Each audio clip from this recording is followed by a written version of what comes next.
Hello, Silviculture Lab class. This is Marcella, and this is a quick video reminder about how to calculate data and what might be going in your lab report, or what should be going in your lab report, I should say. So this is gonna follow very similar, just with Excel, to that worksheet on calculating trees per acre, basal area per acre, that was done in class. So you have your data, it's all cleaned up, and some of the first things, some of this should look really familiar. So your group number, your plot, tree number, species, whether it's live or dead, DBH, and this is something that you should add but I haven't done for you, is your DBH class. So your DBH class is basically a categorical variable that allows you to create that diameter distribution. There's a few different ways you can do your DBH class. I do 2-inch classes, you can do 1-inch classes, you can do 5-inch classes. I'm going to let you decide.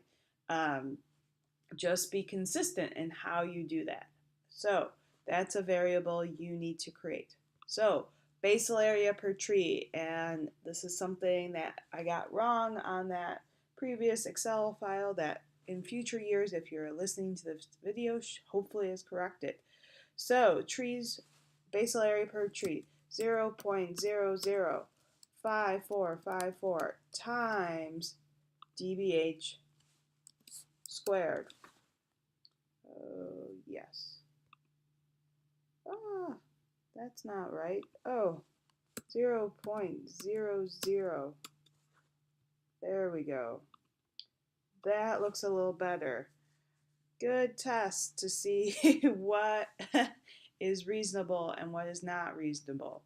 So, and this should match my other data. Good. I have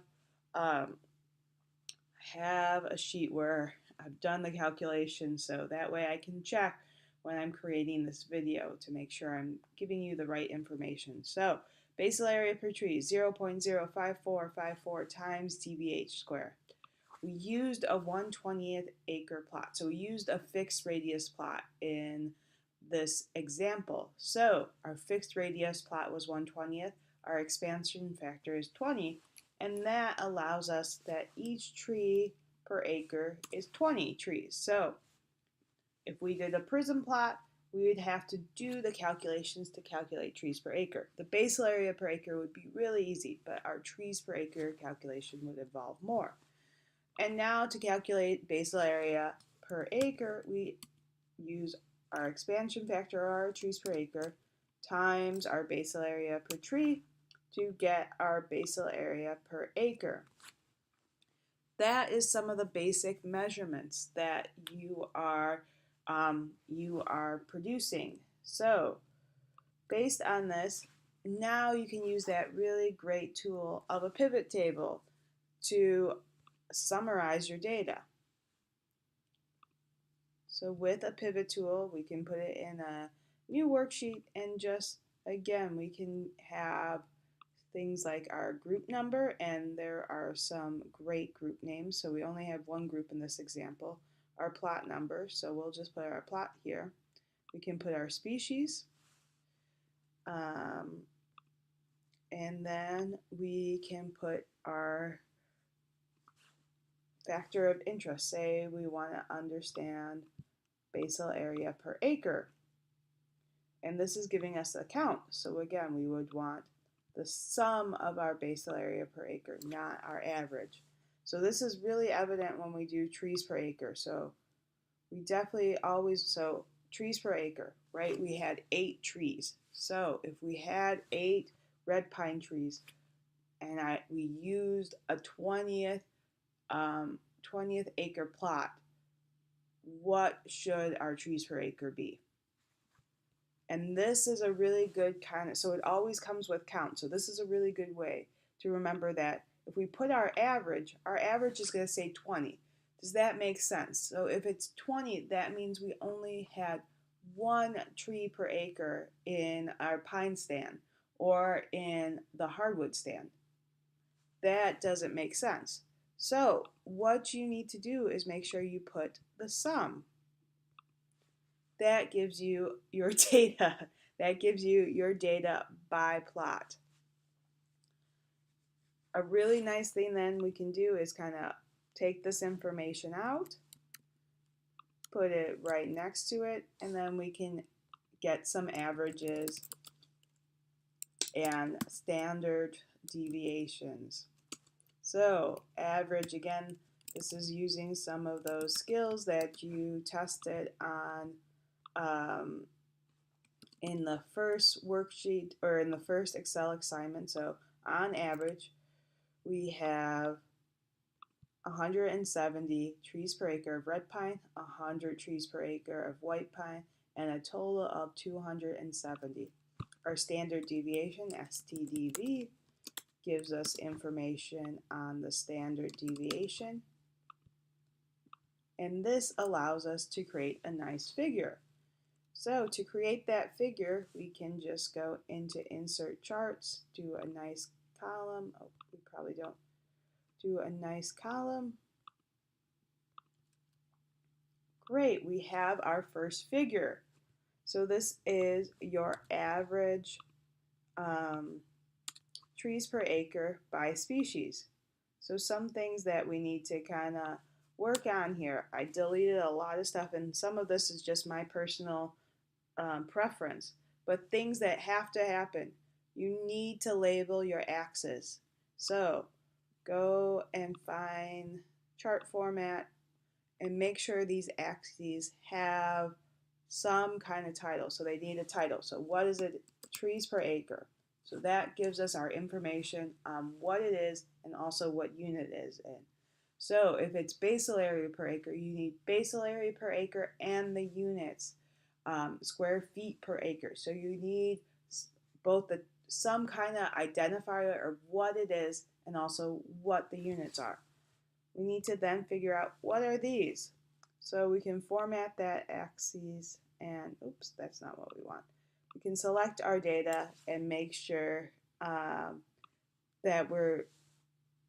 our X labels are drawing from the species. So we want red pine and white pine. There we go. So we have a figure. So this figure is showing the averages, and the averages just give us one point in time. We also want to know the variability of that data, and that's where it's really important to add those error bars. So we calculated those error bars. So let's add them. We can add that custom value for the top and also the bottom to give us a better idea of what that variability is. And your figure, your graph will already update. So when you're putting this into your lab report, you need to have a figure title. So figure titles go on the bottom, table titles go on the top. So an easy way, table top, figure bottom. So this is what you have to put in your results section. I need you to talk about a little what you saw. So we see red pine is the dominant species. It has on average 170 trees per acre. We saw very little variability. See figure 1. So you need to tell me about, you need to interpret your figure when you're writing your results section. So that's a key component. So you should create figures for trees per acre, basal area per acre, and you should also do something related to the understory, trees per acre. So since we had two groups working both in the hardwood and in the pine forest, if you wanted to get extra fancy, you could separate this out by forest type. I've cleaned the data up to allow you to do that. So you could potentially do that. So those are kind of the three big figures, three big calculations. The other one that you'll be doing is looking at the relationship between height and diameter. And sometimes this works out, sometimes it doesn't. So a nice easy way to do that is to use your sort tool and sort by just the ones that where height is measured. So we have height, and last year they were just in the pine stand. So we have height, and we also need diameter. So what we can do is kind of take the data we need